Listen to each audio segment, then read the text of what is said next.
लीजिए question next करते हैं। और नेक्स्ट क्वेश्चन में क्या कह रहा है आपसे, क्वेश्चन नंबर 9 करते हैं।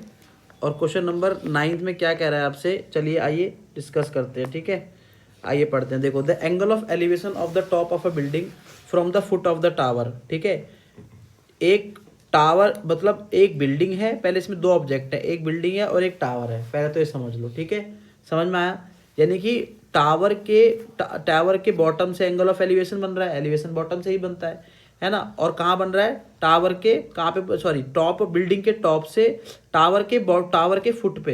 यानी कि बिल्डिंग और टावर आमने सामने खड़े हुए हैं, बिल्डिंग और टावर आमने सामने खड़े हुए हैं। बिल्डिंग के टॉप से टावर के फुट पे, है ना, टावर के फुट पे बिल्डिंग के टॉप से। राइट, क्या हो रहा है, टावर के फुट से बिल्डिंग के टॉप से क्या हो रहा है कि आपका 30 डिग्री का एंगल बन रहा है। ठीक है, तो चलो मैं आपको करके दिखाता हूँ। ठीक है, समझो समझो बात को। ठीक है, देखो, मान के चलो ये आपकी हो गई बिल्डिंग, ये हो गई बिल्डिंग जी। ठीक है, और मैं दूसरे स्केच से दूसरा बना देता हूँ। ठीक है, जिससे कि आप लोगों को दिखने में आसानी हो। ठीक है, यहाँ पे ये हो गया आपका टावर। पेपर में अलग स्केच मत यूज़ करना, सेम पेन से करना। ठीक है, कहीं पता लगे पेपर में अलग स्केच यूज़ कर रहे हो। ठीक है, यहाँ पे तो मैं सिर्फ समझाने के लिए कर रहा हूँ ऐसा, है ना। अब देखो, अब क्या कह रहा है, देखो सुनो। देखो, ये हो गई आपकी, क्या हो गई, मैं आपको लिख के दिखाता हूँ। ठीक है, ये आपकी हो गई बिल्डिंग, बी से दिखा दिया मैंने। ये हो गया आपका टावर। ठीक है, समझ में आया? अब क्या करोगे, सुनो। अब क्या कह रहा है, क्वेश्चन को आराम से पढ़ो, फिगर बनाना इंपॉर्टेंट है, आराम से बन जाती है फिगर, कोई इशू नहीं है इसके अंदर। ठीक है, कोई इशू नहीं है। देखो, top of a building, building के टॉप से from the foot of the tower. Tower का फुट कहाँ है, टावर का फुट भाई ये रहा, मैं दूसरे स्केच से बनाता हूँ। टावर का फुट ये रहा, नीचे ये रहा फुट टावर का, देख रहे हो, मैं है ना डॉट बना रहा हूँ। ठीक है, और बिल्डिंग का टॉप ये रहा। तो यहाँ से टावर के टॉप से बिल्डिंग के फुट पे, तो देखो टावर का टॉप ये रहा, टावर का टॉप बॉटम ये रहा, बिल्डिंग का टॉप ये रहा। ठीक है, तो बनाने जाओगे तो कुछ इस तरीके से नहीं बनेगा। देखो आप लोग, बनेगा नहीं बनेगा, बन रहा ना, बिल्डिंग के टॉप से टावर के फुट पे, बोल रहा है कितने डिग्री एंगल बन रहा है, 30 डिग्री। और कैसा बन रहा है, एंगल ऑफ एलिवेशन बन रहा है 30 डिग्री। कैसा बन रहा है, एंगल ऑफ एलिवेशन बन रहा है 30 डिग्री। ठीक है, तो यहाँ पर हो गया, ये हो गया 30 डिग्री। ये समझ में आया पहला केस कि ये फिगर कैसे बन रही है। ठीक है, ये रटना नहीं है, इसको समझ के पढ़ना होता है। एंड अब देखो आगे चलते हैं, एंड देखो आगे देखो, and the angle of elevation. अब देखो मैं आराम आराम समझा रहा हूँ। Angle of elevation of the top of the tower from the foot of the building is 60 degree. दोबारा से पढ़ लेते हैं, एक बार समझ में नहीं आया। देखो क्या कह रहा है, दोबारा से पढ़ लो। चलो आ जाओ, फटाफट आ जाओ। देखो, the angle of elevation of the top of the tower, tower के टॉप से बिल्डिंग के फुट पे 60 डिग्री बन रहा है। तो सीधी सी बात है ना मेरे भाई, टावर के टॉप से बिल्डिंग के फुट पे, तो टावर का टॉप ये रहा और बिल्डिंग का फुट नीचे की तरफ रहा, ये रहा बिल्डिंग का फुट, ऐसे बन गया। ठीक है, ये समझ में आया कि नहीं, कितने डिग्री का एंगल बन रहा है बताओ, कितने डिग्री का बन रहा है, 60 डिग्री का बन रहा है। तो ये 60 डिग्री हो गया। अब आया समझ में कि नहीं आया समझ में? ठीक है, क्या करना है, if the height of the tower, tower की अगर हाइट दे रखी है, आपको कह रहा है कितना दे रखा है, 50 मीटर। तो आपको क्या करनी है बच्चों, आपको बिल्डिंग की हाइट निकालनी है, यानी कि ये वाली हाइट निकालनी है।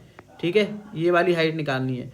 तो इसका नाम क्यू दे दो, इसका नाम आर दे दो। इट मीन्स आपको यहाँ पे बी क्यू निकालना है। राइट, बी क्यू निकालना है आपको यहाँ पे। ठीक है, हम क्या करेंगे, दो ट्राइंगल लेंगे, ऑटोमेटिक बी क्यू निकल जाएगा। हमने पहले से नहीं सोचना है कि कैसे निकलेगा।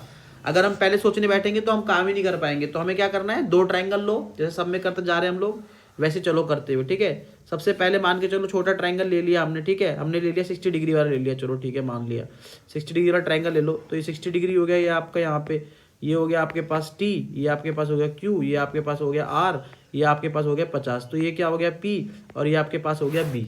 ठीक है, अब आप क्या करेंगे, यहाँ पे क्या करेंगे, यहाँ पे लिखो आप in triangle T Q R, in triangle T Q R लिया। तो यहाँ पे क्या आ गया, 10 60 डिग्री हो गया, 10 60 डिग्री हो गया। यहाँ पे कितना आ गया टी आर, और यहाँ पे कितना आ गया क्यू आर।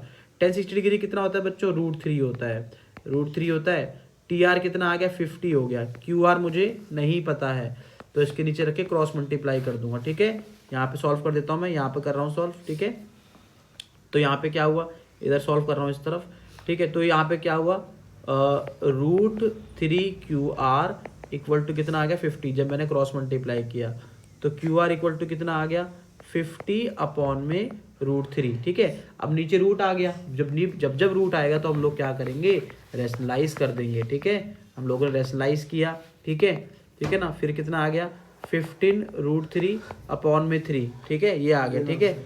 उसके बाद क्या करेंगे हम लोग, उसके बाद क्या करेंगे हम लोग, ठीक है, उसके बाद क्या करेंगे, उसके बाद हम लोग करेंगे नेक्स्ट, ठीक है, क्या करेंगे, आगे की तरफ चलेंगे, आगे की तरफ चलेंगे और नेक्स्ट करेंगे हम लोग यहाँ पे दूसरा ट्रायंगल लेंगे, यहाँ पे बनाएंगे, यहाँ पे दूसरा ट्रायंगल बनाएंगे। तो एक मिनट थोड़ा सा इस टाइप से बना लो, ठीक है, इस टाइप से बना लो, ठीक है, हाँ ठीक है, इस टाइप से बना लो ट्रायंगल, यहाँ पे ऐसे बनाना ट्रायंगल, ठीक है। ये 30 डिग्री था आपका, इसको आपको निकालना था, ये बी हो गया, ये क्यू हो गया, ये आर हो गया, है ना, ठीक है। अब देखो लगाओ, इसमें भी देखो ये दे रखा है, ये निकालना है और ये निकाल लिया है हम लोगों ने क्यू आर, है ना।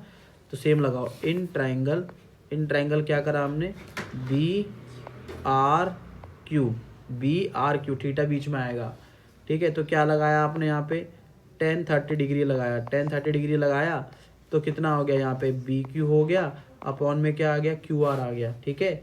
10-30 डिग्री कितना होता है बच्चों 1/√3, बी क्यू मुझे निकालना है, वो हाइट ऑफ बिल्डिंग है ना, बी क्यू, है ना।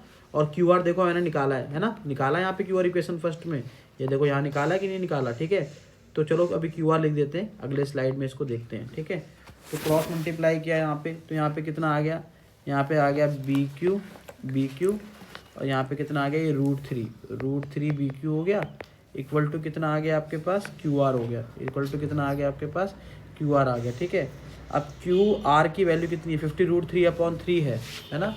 तो यहाँ पे √3 ये आ गया आपके पास बी क्यू, इक्वेशन फर्स्ट से क्या हुआ 15√3/3, ठीक है। इसको इससे कैंसिल कर देंगे, √3 से √3 कैंसिल हो जाएगा डायरेक्ट सामने सामने। अगर ऐसे नहीं करना चाहते हो तो आप ऐसे कर सकते हो कि भाई बी क्यू यहाँ ही है, √3 को वहाँ भेज दो उसके नीचे, 15√3 तब भी कैंसिल हो जाएगा, है ना। ये हो गया, इसको इससे कैंसिल कर दोगे आप, ठीक है ना, क्लियर है। तो क्या बच गया हमारे पास बच गया बी क्यू इक्वल टू 50/3, ठीक है। अब ये तो बच गया, अब ये जो आंसर है ये आंसर ये भी ठीक है, ठीक है। अब आपकी बुक में ना वो क्या लिखा है, मिक्स फ्रैक्शन फॉर्म में लिखा हुआ है। तो आप कैसे कर सकते हो इसको, अगर लाना चाहते हो आंसर, आप कुछ मत करो, 3 को 50 से डिवाइड कर दो, 50 से डिवाइड किया, यहाँ पे 16 आया, 16 3 जा 48, ये 2 आ गया आपके पास, ठीक है। अब आप क्या करोगे, ऐसे लिख सकते हो इसको, देखो ऐसे लिखा होगा पीछे जैसे लिख रहा हूँ, ठीक है। तो यहाँ पे क्या आ गया, क्वेश्चन आ गया पहले, ठीक है 16, उसके बाद क्या आ गया 16 और नीचे कितना आएगा, ये रिमाइंडर 3 सेम ही रहेगा नीचे की तरफ 3 और ये कितना आ गया 2, बस इस तरीके से ये फॉर्मेट हो गया, ये आंसर होगा पीछे। तो दोनों ही आंसर ठीक है, ऐसी कोई सोचने वाली बात नहीं है कि ये वाला सही है ये वाला सही है, दोनों ही सही है। इसकी फॉर्म ये है, जैसे कि अगर हम लिखें 2/4 तो कट के कितना आता है 1/2, तो भाई 2/4 भी आंसर सही है और 1/2 भी ठीक है आंसर, तो दोनों आंसर ठीक है, ठीक है, क्लियर है ना। कई बच्चे सोचे ये वाला ही आंसर सही है यही वाला दो, ऐसा नहीं, ये भी ठीक है ये भी ठीक है। और ये कैसे निकला वो मैंने आपको समझा दिया, ठीक है।